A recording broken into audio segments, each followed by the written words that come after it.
Let us see what happens when atoms with different electronegativities combine to form a covalent bond. When two atoms with different electronegativities combine to form a covalent bond, the electron density between atoms is shared in such a way that it is displaced more towards the more electronegative atom. As a result, the more electronegative atom gets a partial negative charge, while the less electronegative atom gets a partial positive charge.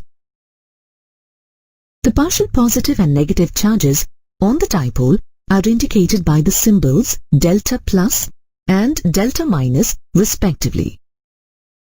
Therefore, in heteroatomic molecules in which the two atoms differ considerably in electronegativity, two electric poles develop. We say that the molecule has developed polarity. The covalent molecule with the two oppositely charged poles is called a dipole.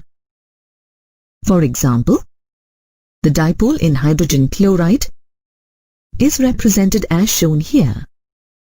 Hence, the bond is called a polar covalent bond, and the molecule is called a polar covalent molecule. Examples of polar covalent molecules are hydrogen fluoride, hydrogen chloride, water, and nitrogen trifluoride.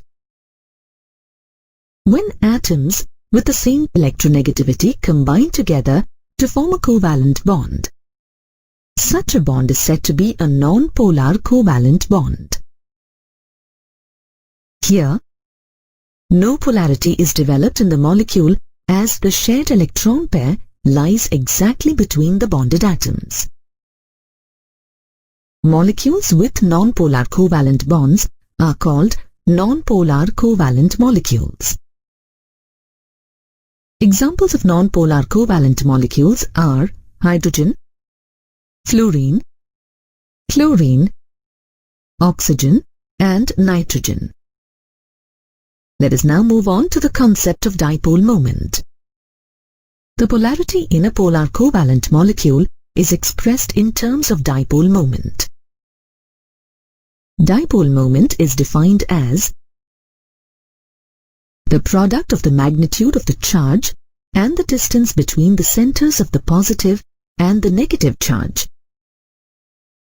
Dipole moment is denoted by mu and is equal to the product of charge q in coulombs and distance of separation r in meters. Dipole moment is a vector quantity, which means it has both magnitude and direction. The unit for dipole moment is called dBi and is denoted by d.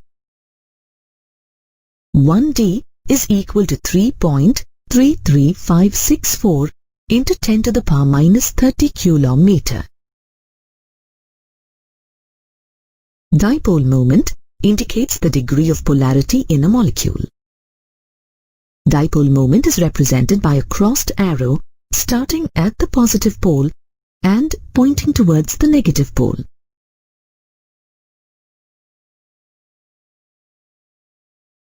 For example, the dipole moment of hydrogen chloride is represented as shown.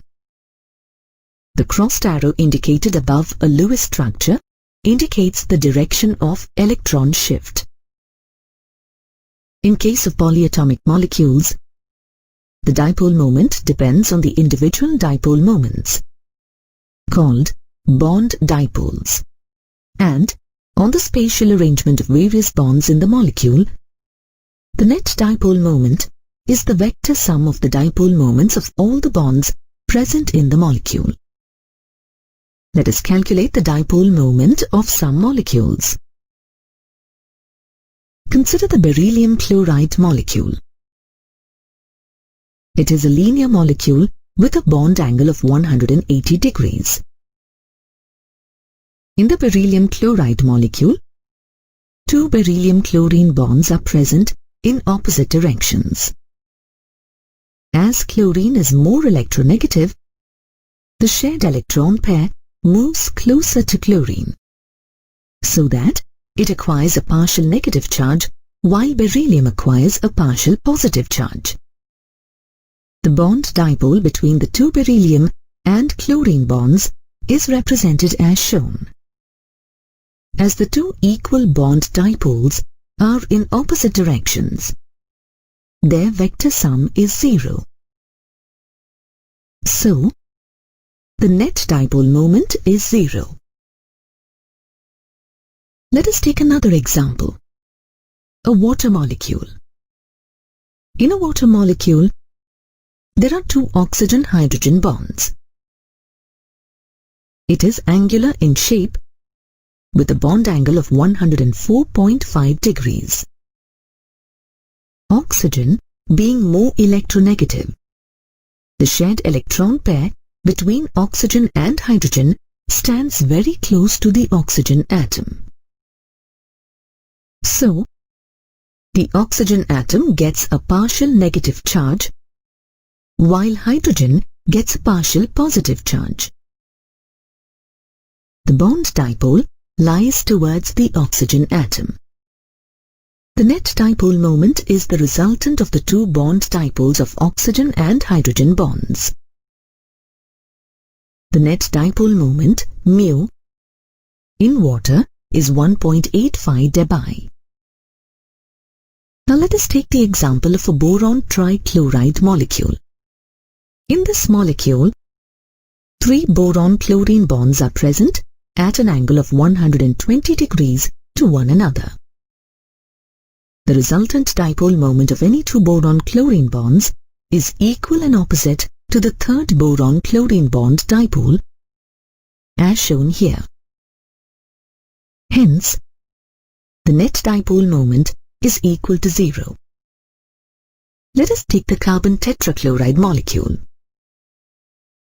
As the resultant bond dipoles, as shown here, are equal and in opposite directions, they get cancelled, and the net dipole moment of the molecule is equal to 0.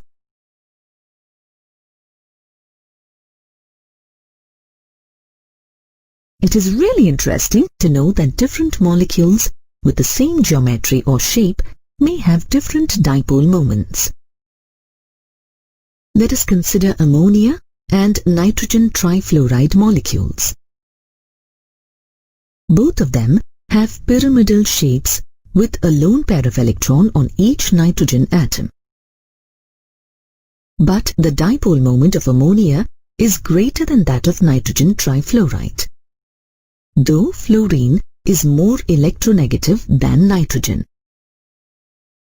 There is an explanation. The dipole moment of ammonia is 4.9 into 10 to the power of minus 30 coulomb-meter, while that of nitrogen trifluoride is 0.8 into 10 to the power of minus 30.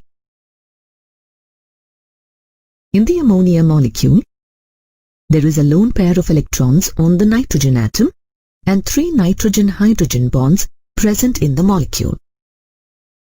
The bond dipole is directed towards nitrogen, as it is more electronegative than hydrogen. The resultant dipole moment is in the same direction of the orbital dipole due to the lone pair of electrons on the nitrogen atom. The nitrogen trifluoride molecule has a lone pair of electrons on the nitrogen atom and 3 nitrogen-fluorine bonds. Since fluorine is more electronegative than nitrogen, the bond dipole is towards the fluorine. The resultant dipole moment is in the opposite direction of the orbital dipole due to the lone pair of electrons on the nitrogen atom. Hence, the dipole moment of ammonia is more than that of nitrogen trifluoride. Hence, we can conclude from the polarity of bonds and dipole moment that a covalent bond has a partially ionic character. Based on the Fajans rule, we can say that ionic bonds also have some partial covalent character. To know about the partial covalent character in an ionic bond, we should know Fajans' rules. According to Fajans' rule, when two oppositely charged ions approach each other, the cation attracts the outermost electrons of the anion. Due to this, the electron cloud of the anion gets distorted. This is called polarization. The tendency of the anion to get polarized by the cation is called polarizability. As a result of polarization and polarizability, the positive and negative charges decrease on the cation and anion. This means that the electronic charge becomes more concentrated between the two bonded atoms and is responsible for the development of a covalent character in ionic compounds.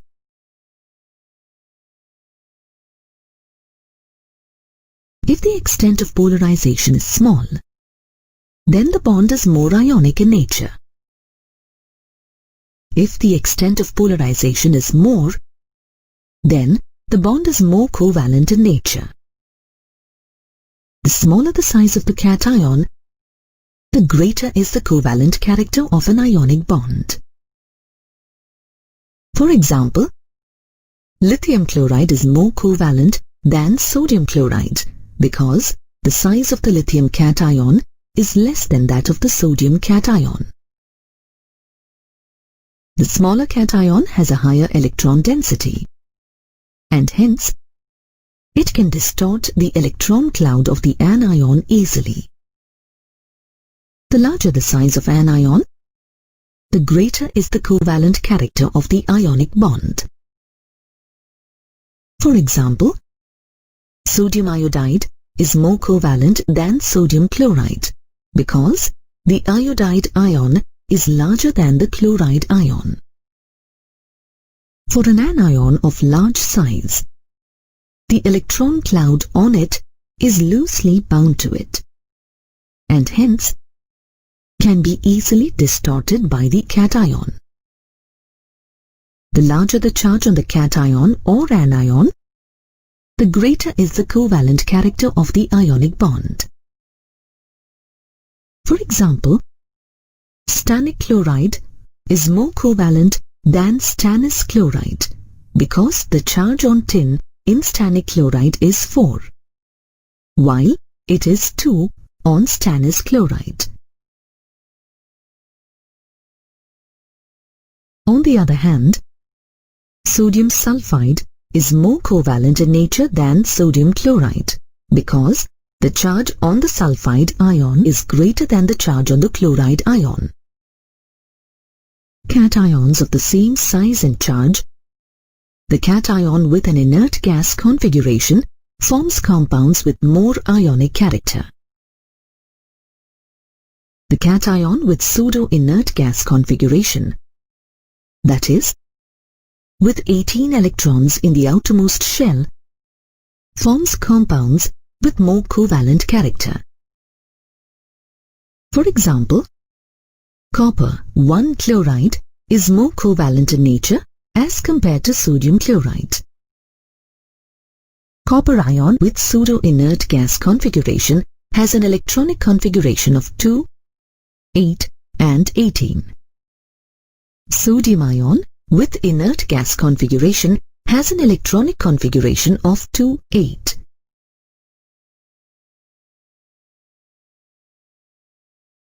Lewis' concept does not explain the shapes of molecules. In 1940, this drawback led Sedgwick and Powell to come up with a theory to determine the shape of a molecule. The shape of the molecule is based on the number, type, or extent of repulsions between electron pairs present in the valence shell around the central atom respectively.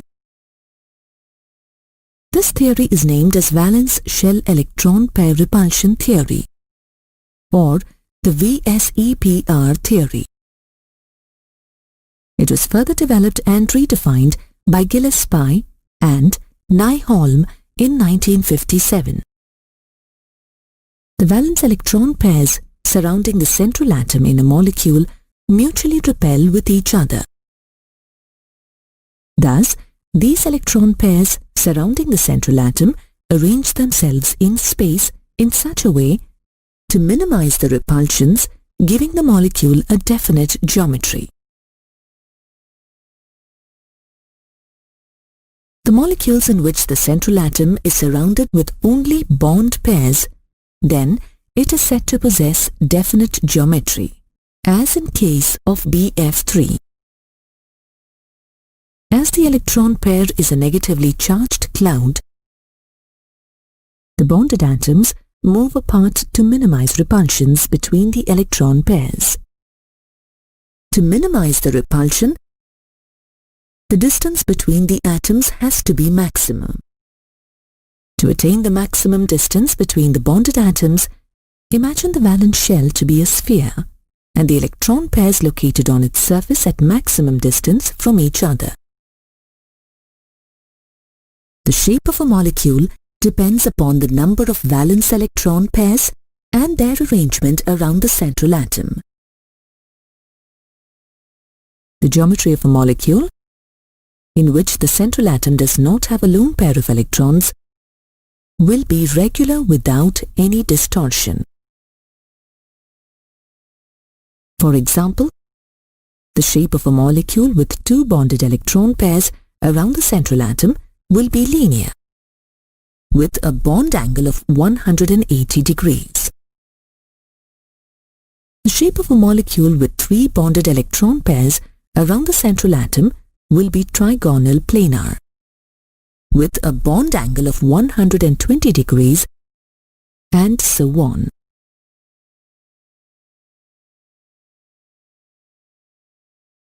In a methane molecule, 4 hydrogen atoms are bonded to one central carbon atom. Since the electron pairs have the same charge, they repel each other and try to stay as far away from each other as possible. As a result, all the 4 hydrogen atoms arrange at 4 corners of a tetrahedron, lying at equal distances away from each other. Hence, methane has tetrahedral shape. In the methane tetrahedron, the bond angle is 109 degrees 28 minutes. However, the geometry of the molecules gets distorted due to the presence of lone pair of electrons.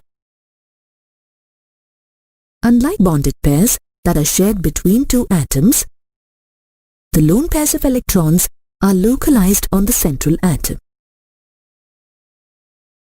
Due to this, they occupy more space, which results in greater repulsion. Thus, the geometry of the molecules with lone pair of electrons differ from the expected or regular geometry of the molecules having only bond pairs. In a molecule, the repulsion between lone pairs of electrons is always maximum. Thus, we can say that the repulsion between two lone pairs of electrons is more than that of a lone pair bond pair, which is greater than that of two bonded pairs. Assume a multiple bond to be a single electron pair. Therefore, the presence of multiple bonds will not affect the shape of a molecule.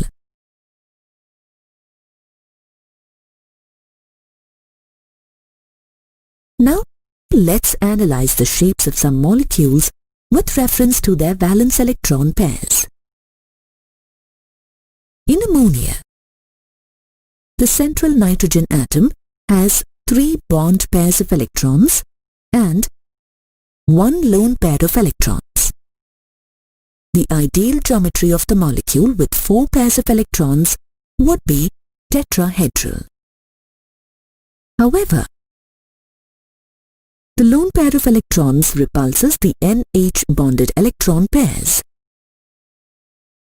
thus reducing their bond angle to 107 degrees and giving the molecule a pyramidal shape. In a water molecule, the central oxygen atom has 4 bonded pair of electrons and 2 lone pair of electrons. We have seen that repulsion between lone pair, and lone pair bond pair is more than bond pair. Thus, the 2 lone pairs on central oxygen atom makes the molecule to distort from its regular geometry to bend or V-shape, making a bond angle of 104.5 degrees. A sulfur tetrafluoride molecule is seesaw-shaped as its bond angles are at an angle of 101 and 173 degrees. Due to the lone pair of electrons present on its central atom. The chlorine trifluoride molecule is T-shaped and its bond angle is 87 degrees and 40 minutes, and the molecule shape is distorted due to the 2 lone pair of electrons on central chlorine atom. In a molecule of bromine pentafluoride, the central atom bromine has 5 bonded pair of electrons and 1 lone pair of electrons. Therefore, the geometry of the molecule is distorted, octahedral or square pyramidal. It is due to the presence of a lone pair of electrons on central bromine atom. In a molecule of xenon tetrafluoride, the central xenon atom is surrounded by 4 bonded pairs of electrons and 2 lone pairs of electrons. The geometry of the molecule is distorted to square planar from the regular octahedral geometry. It is due to the presence of 2 lone pairs of electrons on its central xenon atom. Although Lewis's approach to chemical bonding helps us to write the structure of molecules, it suffers from certain drawbacks. These drawbacks are: it fails to explain the formation of a chemical bond. It does not give the reason for the difference in bond dissociation energy and bond lengths in molecules like hydrogen and fluorine, although in both the cases a single covalent bond is formed. It also fails to give any idea about the shapes of the polyatomic molecules. The VSEPR theory, on the other hand, gives the geometry of the simple molecules but fails to explain their formation. To overcome these limitations, the valence bond theory and the molecular orbital theory, which are based on quantum mechanics, are introduced. The valence bond theory was introduced by Heitler and London and was developed further by Pauling and Slater. It explains the formation of covalent bonds. According to this theory, a covalent bond is formed when a pure valence atomic orbital of one atom overlaps with pure valence atomic orbital of another atom. Each of the overlapping orbitals contains the unpaired electron of opposite spin. The electron pair is shared by both the atoms. The strongest bond is formed when the orbitals of the 2 atoms overlap to the maximum extent. Let's explain the formation of hydrogen molecule on the basis of this theory. Consider 2 hydrogen atoms, A and B, approaching each other. Let us label their nuclei as Na and Nb and the electrons present in them as Ea and Eb. Now, as these 2 atoms come closer, forces of attraction as well as repulsion begin to operate.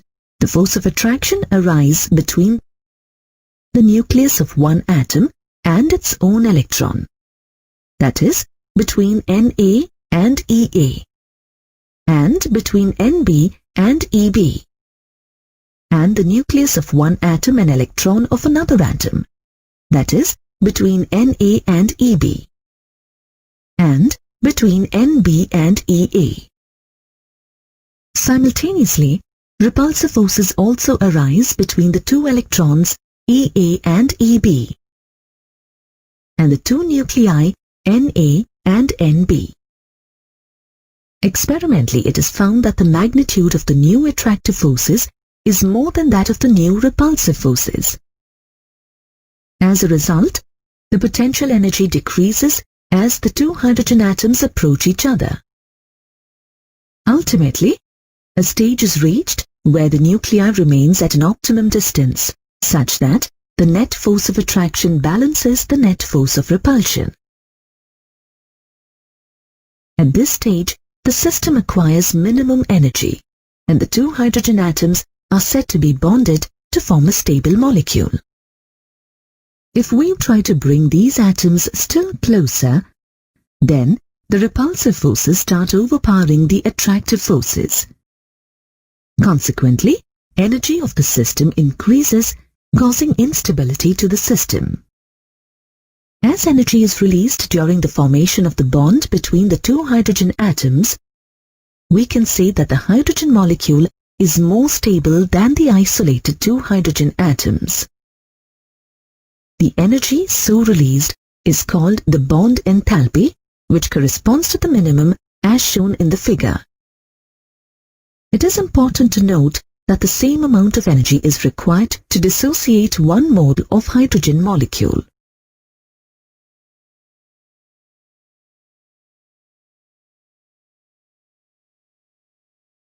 Another example is the formation of a hydrogen chloride molecule. Here, when hydrogen atom approaches chlorine atom, a bond is formed due to the overlapping of s and p orbitals. The overlap can be positive, negative, or zero depending on the properties of the respective overlapping orbitals. Based on the overlapping of orbitals, two types of covalent bonds are formed. These are known as sigma and pi bonds. Sigma bonds are formed by the end-to-end overlap of atomic orbitals along the internuclear axis, known as a head-on or axial overlap. There are three types of head-on overlaps that form sigma bonds. They are SS overlap, SP overlap, and PP overlap. SS overlapping takes place when two half-filled s orbitals overlap along the internuclear axis. SP overlapping takes place when the half-filled s orbital of one atom overlapped with the half-filled p orbital of another atom along the internuclear axis. PP overlapping takes place between two half-filled p orbitals of two atoms along the internuclear axis. A pi bond is formed when atomic orbitals overlap in such a way that their axes remain parallel to each other and perpendicular to the internuclear axis. The pi orbitals formed due to the sidewise overlap consists of two saucer-type charged clouds above and below the plane of the participating atoms. Pi bonds can be formed in addition to a sigma bond between two atoms and are always present in molecules with multiple bonds. The overlapping of orbitals extends to a larger area in sigma bonds than pi bonds. Therefore, sigma bonds are stronger than pi bonds. The overlap criterion of orbitals applies equally to both diatomic molecules and polyatomic molecules.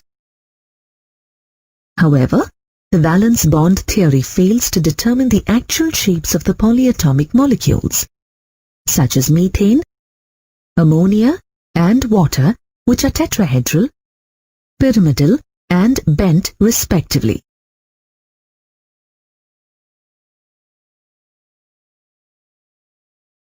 Let us explain the above limitation by considering methane molecule. In methane, the central atom carbon has the configuration of 1s2, 2s2, 2px1, 2py1. In its excited state, the configuration becomes 1s2, 2s1, 2px1, 2py1, 2pz1. The four atomic orbitals of carbon, each with an unpaired electron, overlaps with four singly occupied 1s orbitals of the hydrogen atoms to form four CH bonds. We know that p orbitals lie perpendicular to each other. Hence, the three CH bonds in methane molecule are expected to be oriented at 90 degrees to one another. The 2s and 1s orbitals of carbon and hydrogen can overlap in any direction, since they are spherically symmetrical. Thus, the direction of the fourth bond cannot be ascertained. This means that all the four CH bonds in methane are not identical. But experimentally it is observed that all the four bonds are exactly identical in all aspects and are oriented at a bond angle of 109.5 degrees. Similarly, valence bond theory cannot account for the correct bond angles in water and ammonia. While valence bond theory predicts to have a bond angle of 90 degrees in them, the experimental result suggests to have bond angles of 104.5 degrees and 107 degrees respectively. Thus, it can be seen that the valence bond theory fails to account for the actual shape of polyatomic molecules. During their research, scientists observed that some molecular structures found in nature could not be scientifically explained with the help of the existing understanding of atomic orbitals. Pauling introduced the concept of the hybridization of atomic orbitals to explain the existence of such molecules. During hybridization, atomic orbitals of slightly differing energies redistribute to form a new set of orbitals with equivalent energies. The number of hybridized orbitals formed is equal to the number of atomic orbitals participating in the process. These hybrid orbitals align themselves in space such that there is minimum repulsion between the electron pairs. Because of this, the bonds formed by hybrid orbitals are more stable as compared to those formed by pure atomic orbitals. The phenomenon of hybridization is observed in the atomic orbitals s, p and d. Their possible combinations are sp, sp2, sp3, sp3d and sp3d2. Now let's study each combination in detail. In sp hybridization, one s orbital combines with one p orbital to form two equivalent sp hybrid orbitals. The hybrid sp orbital shows 50% characteristics of the s orbital and 50% characteristics of the p orbital.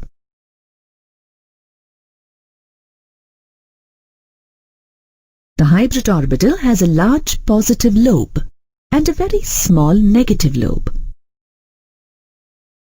The hybrid orbitals are oriented in opposite directions, forming an angle of 180 degrees with each other. During bond formation, they provide maximum overlapping areas, making the bonds stronger and giving the molecule its linear structure.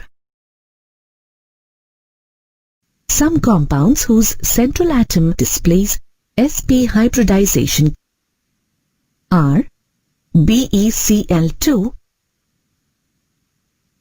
and C2H2.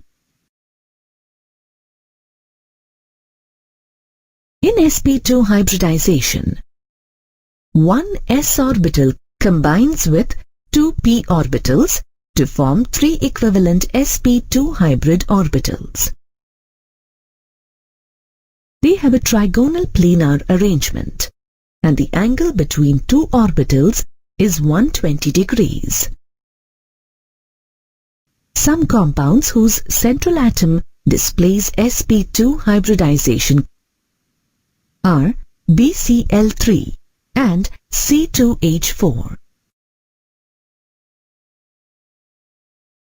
In sp3 hybridization, one s orbital combines with all the three p orbitals to form four equivalent sp3 hybrid orbitals. Each hybrid sp3 orbital displays 25% s orbital characteristics and 75% p orbital characteristics. They have a tetrahedral arrangement, and the angle between two orbitals is 109.5 degrees.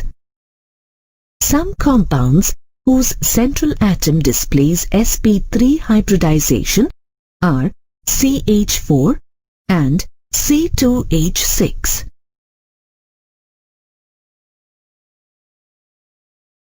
The hybridization of elements containing d orbitals leads to three distinct hybridized shapes formed by the mixing of s, p and d orbitals.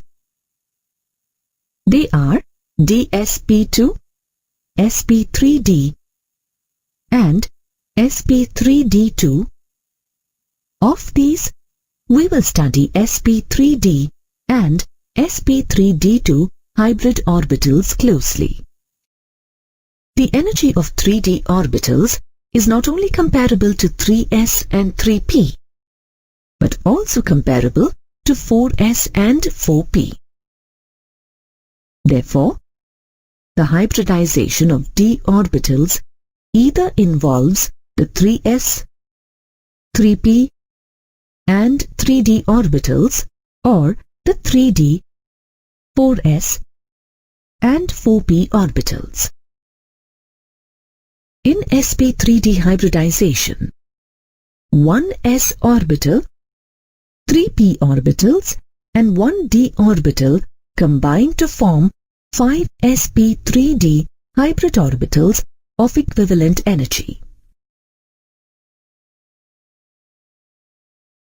They have a trigonal bipyramidal arrangement, which leads to the formation of two different sets of angles between orbitals. Three of the hybrid orbitals lie in one plane, making an angle of 120 degrees with each other. This plane is called the equatorial plane, and the bonds formed by them are called equatorial bonds. The remaining two orbitals arrange themselves above and below the equatorial plane, forming an angle of 90 degrees with the orbitals on the equatorial plane. The bonds formed by these two orbitals are called axial bonds.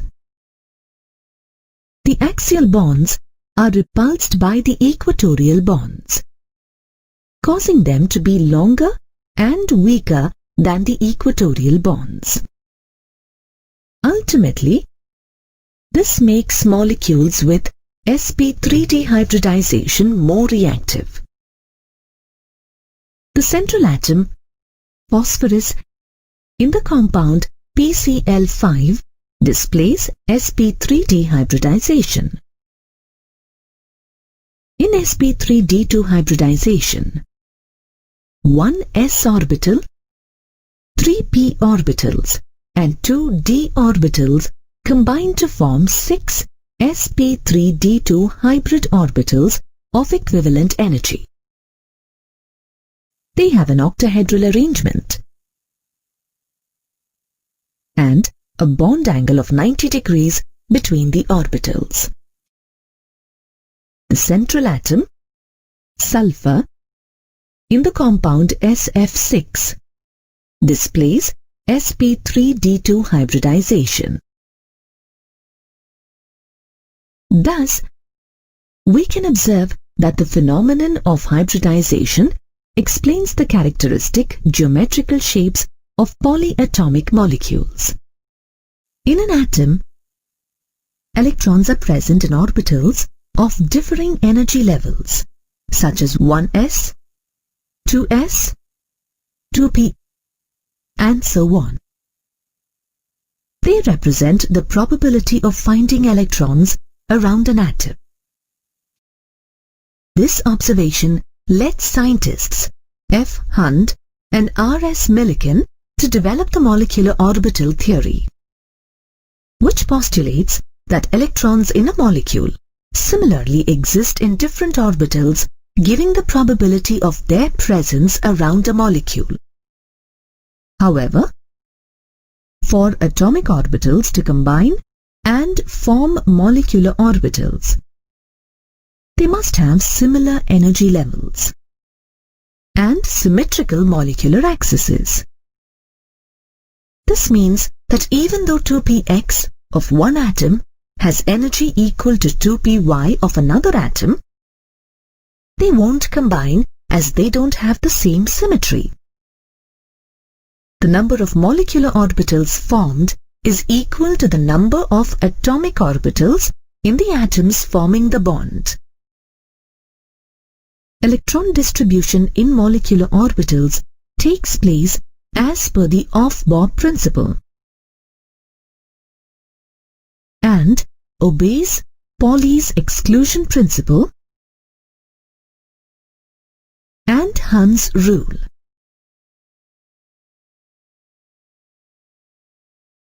The electrons in an atom are influenced by only one nucleus, forming monocentric atomic orbitals. However, the electrons distributed in molecular orbitals are influenced by the nuclei of all the atoms forming the molecule,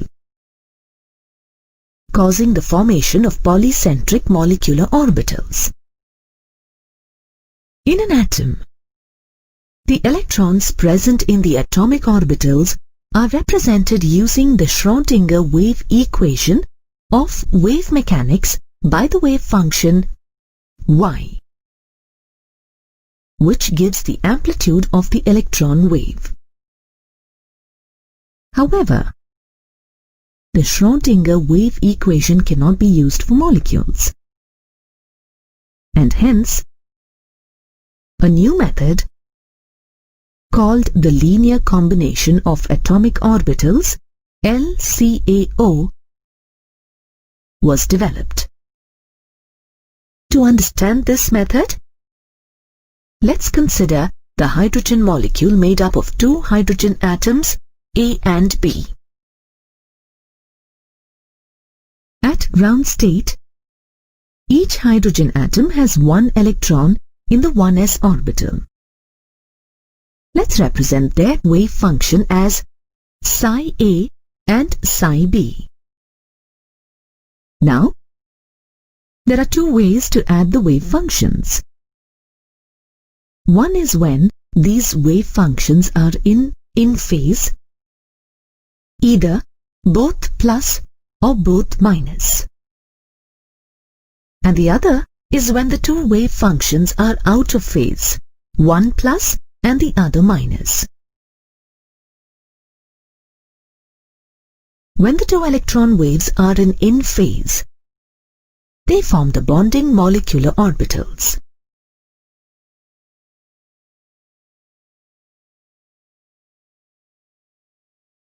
Here, the electron density is between the two nuclei. The electrons tend to hold the nuclei together, thus stabilizing the molecule. Therefore, we conclude that a bonding molecular orbital always possesses lower energy than either of the atomic orbitals that have combined to form it. When the two electron waves are out of phase, they form antibonding molecular orbitals. Here, the electron density between the two nuclei is reduced such that it is zero at the nodal plane. This leads to mutual repulsion of the electrons. As the energy of the mutual repulsion is more than the attraction between the electrons and the nuclei, the net orbital energy increases.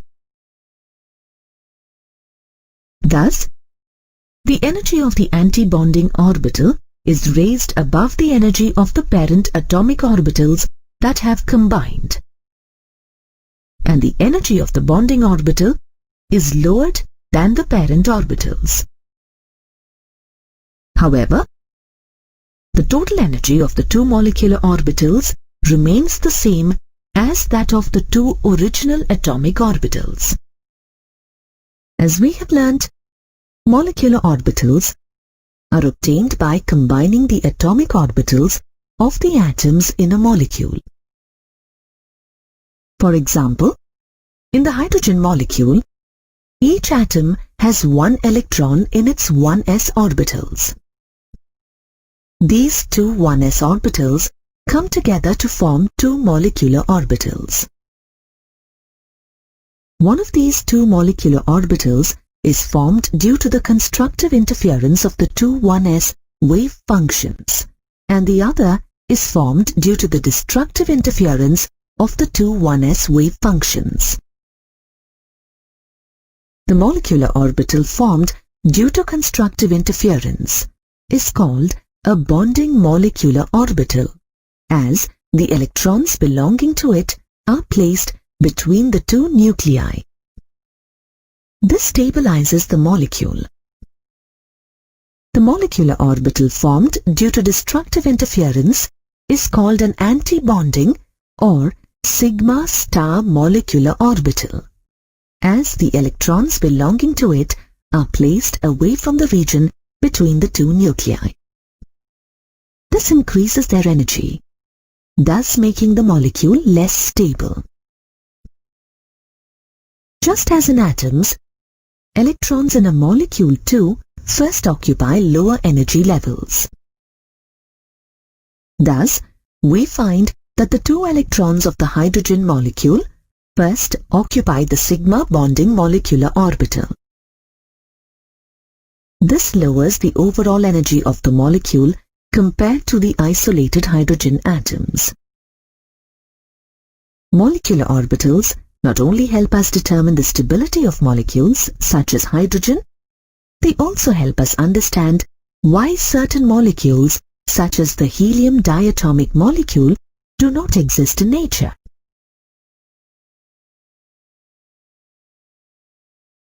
You see, helium atom has two electrons in its 1s orbital. When two helium atoms come together to form a molecule, the four electrons would be distributed across both sigma bonding and sigma star anti-bonding molecular orbitals. The energy of the sigma bonding molecular orbital will be low. However, the energy of the sigma star anti-bonding molecular orbital will be considerably higher.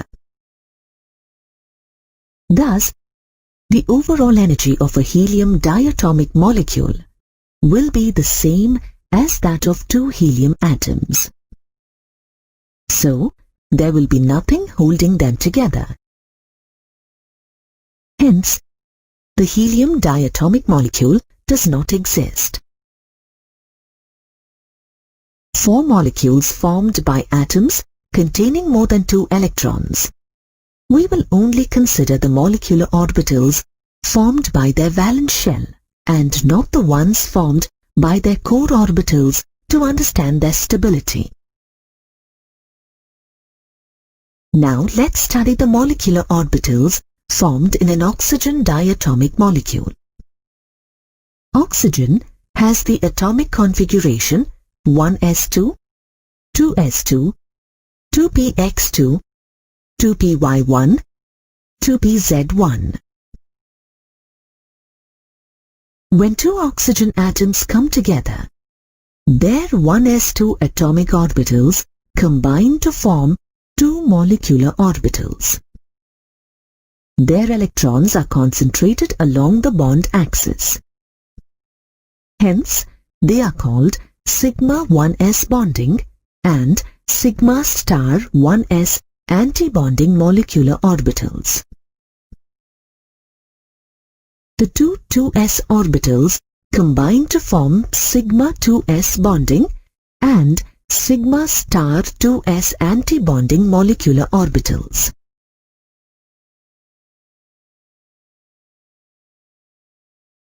Two 2pz orbitals too combine head-on to form sigma 2p bonding and sigma star 2p antibonding molecular orbitals. However, the two 2px and 2py orbitals combine sideways to form a p orbital shaped bond with the electrons concentrated either above or below the bond axis. Hence, these molecular orbitals are called pi orbitals. The two px atomic orbitals combine to form pi x bonding and pi star x antibonding molecular orbitals, whereas the two py atomic orbitals combine to form pi y bonding and pi star y antibonding molecular orbitals.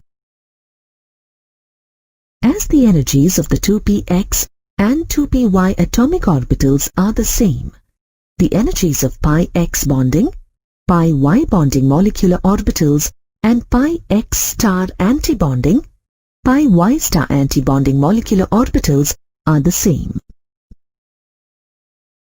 Thus, the interaction between the valence shells of two oxygen atoms leads to the formation of 8 molecular orbitals: sigma 2s, sigma star 2s, sigma 2p, sigma star 2p, pi x, pi y, pi star x and pi star y. Due to the difference between 2s and 2p atomic orbitals, the resultant molecular orbitals sigma 2s and sigma star 2s lie below the other 6 orbitals. Due to the head-on bonding between 2pz atomic orbitals, the interaction between them is stronger than the 2px and 2py orbitals.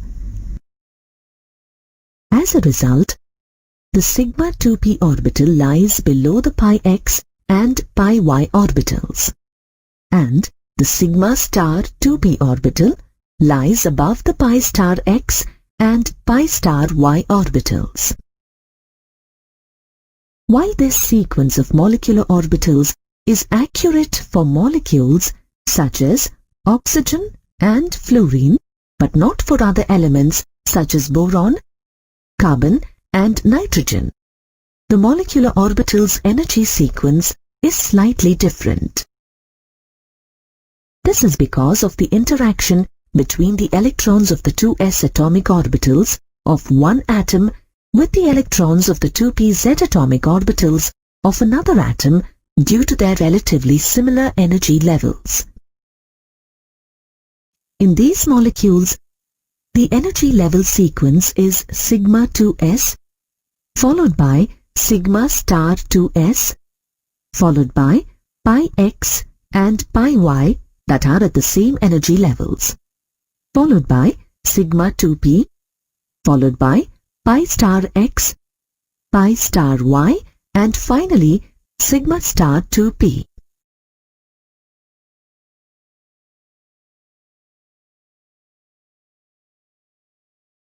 As we know, the number of bonds between a pair of atoms is called the bond order. In terms of molecular orbitals, to calculate the bond order, we assume that 2 electrons in a bonding molecular orbital form one bond, and that 2 electrons in antibonding molecular orbitals cancel the effect of one bond. Thus, we can calculate the bond order in an oxygen molecule using the formula bond order is equal to number of electrons in the bonding molecular orbitals minus number of electrons in the anti-bonding molecular orbitals divided by 2.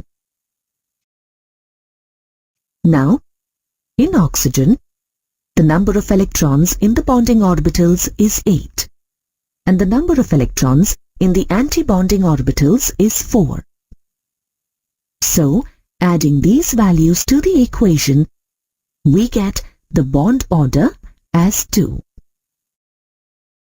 As we know, when electrons in an atom or molecule are paired, as in nitrogen, they form a dimagnetic atom or molecule. And when the electrons in an atom or molecule are not paired, as in oxygen, they form a paramagnetic atom or molecule. In this way, the molecular orbital model helps us understand the structure and properties of molecules. Let us start with the hydrogen molecule, which is formed by the combination of two hydrogen atoms. You know that a hydrogen atom has just one electron, and it is placed in the 1s orbital. So, a hydrogen molecule will have two electrons that are present in the sigma 1s molecular orbital. The electronic configuration of a hydrogen molecule is sigma 1s2. Let us calculate the bond order of hydrogen molecule. As the number of electrons present in the bonding orbital is 2, and as no electrons are present in anti-bonding orbitals, the bond order is equal to 2 minus 0 divided by 2, which is equal to 1. This shows that there exists a single covalent bond between two hydrogen atoms. The hydrogen molecule is dimagnetic in nature, as no unpaired electrons are present in its molecular orbitals. Now let us discuss the bonding in a helium molecule. A helium atom has two electrons in its 1s orbital. Hence, the number of electrons in a helium molecule is equal to 4. These electrons occupy the sigma 1s and sigma star 1s molecular orbitals. Hence, the electronic configuration of a helium molecule is sigma 1s2, sigma star 1s2. Now, from the electronic configuration of helium, we can easily derive the bond order of the molecule. As the number of electrons present in both the bonding orbitals and anti-bonding orbitals is 2, the bond order is equal to 2 minus 2 divided by 2, which is equal to 0. This proves that a helium molecule is unstable and therefore does not exist.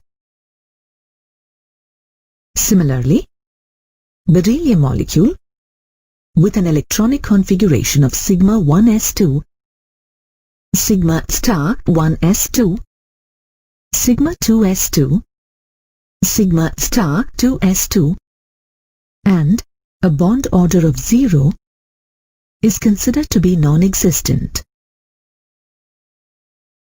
Now let's see the bonding in a lithium molecule. A lithium atom has an electronic configuration of 1s2 2s1. Thus, there are 6 electrons in a lithium molecule. The electronic configuration of a lithium molecule is sigma 1s2, sigma star 1s2, sigma 2s2. This configuration is also written as kk sigma 2s2, where kk represents the closed K-shell structure sigma 1s2, sigma star 1s2. As lithium has 4 electrons in its bonding molecular orbital and 2 electrons in the anti-bonding molecular orbital, the bond order of lithium is calculated to be half of 4 minus 2, which is equal to 1. From the bond order, it is clear that lithium is a stable molecule, and as no unpaired electron is present in its molecular orbitals, it is diamagnetic in nature. This diamagnetic lithium molecule is found to exist in the vapor state.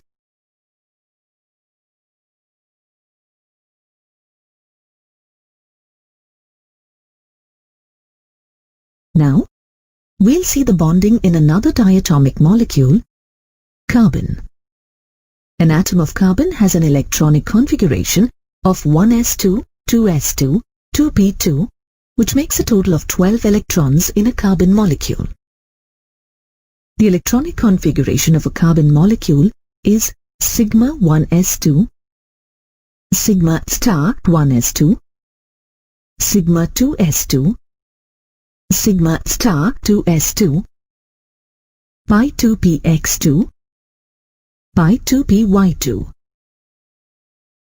which can also be written as kk sigma 2s2, sigma star 2s2, pi 2px2, pi 2py2. The bond order of carbon can therefore be calculated as half of 8 minus 4, which equals to 2.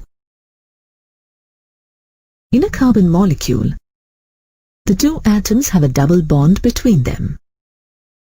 Both the bonds are pi bonds due to the presence of 4 electrons in 2 pi molecular orbitals.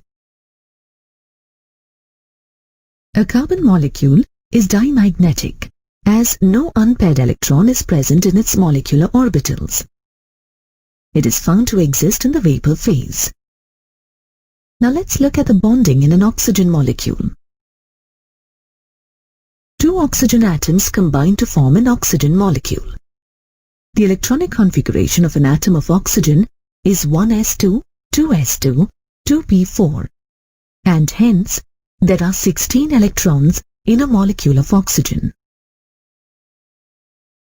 The electronic configuration of oxygen molecule is sigma 1s2, sigma star 1s2, sigma 2s2, sigma star 2s2, sigma 2pz2, pi 2px2, pi 2py2, pi star 2px1, pi star 2py1, which can also be written as kk sigma 2s2, sigma star 2s2, sigma 2pz2, pi 2px2, pi 2py2, pi star 2px1, pi star 2py1. The electronic configuration of oxygen molecule is such that there are 10 electrons in the bonding molecular orbitals and 6 in the anti-bonding molecular orbitals. Thus, the bond order of oxygen can be calculated as half of 10 minus 6, which is equal to 2. Hence, the oxygen atoms in oxygen molecule are held by a double bond. It has been proved experimentally that it is paramagnetic in nature. This is due to the presence of 2 unpaired electrons in its molecular orbitals. Similarly, the electronic configurations of other homonuclear molecules such as boron, nitrogen, fluorine and neon are shown here, from which bond order and magnetic property can be calculated, as given in this table. When hydrogen forms a covalent bond with highly electronegative elements such as nitrogen, oxygen and fluorine, the shared pair of electrons is attracted more towards the electronegative atom. Due to this, hydrogen gains a fractional positive charge, while the more electronegative atom gains a partial negative charge, making the bond polar covalent. When a number of molecules of these compounds are present together The partial positively charged hydrogen atom of one molecule is attracted to the partial negatively charged electronegative atom of another molecule. This weak electrostatic forces of attraction is called a hydrogen bond, which is weaker than a covalent bond. Hydrogen bonds affect the structure and properties of a compound. The strength of hydrogen bonds varies based on the physical state of the compound. For example, in water, each molecule can form 4 hydrogen bonds, giving its viscosity and high boiling point. In ice, the hydrogen bonds create an open, hexagonal lattice crystal structure, reducing the density of ice compared to water at the same temperature. This is why ice floats on water. Hydrogen bond is strongest when the compound is in the solid state, and weakest or absent when it is in the gaseous state. For example, in H2O, the strength of hydrogen bond is more in ice, relatively less in water, and is not observed in steam. The hydrogen bond present in water is said to be an intermolecular bond, which means that the hydrogen bond is formed between 2 different molecules of the same or different compounds. However, in certain compounds like orthonitrophenol, a hydrogen bond is formed between the hydrogen atom of hydroxyl group and highly electronegative atom, that is oxygen of nitro group, present within the same molecule. Such a bond is called an intramolecular hydrogen bond. Thus, we can conclude that a hydrogen bond is the weak electrostatic attractive force between the hydrogen atom and the highly electronegative atom of either the same or different molecule.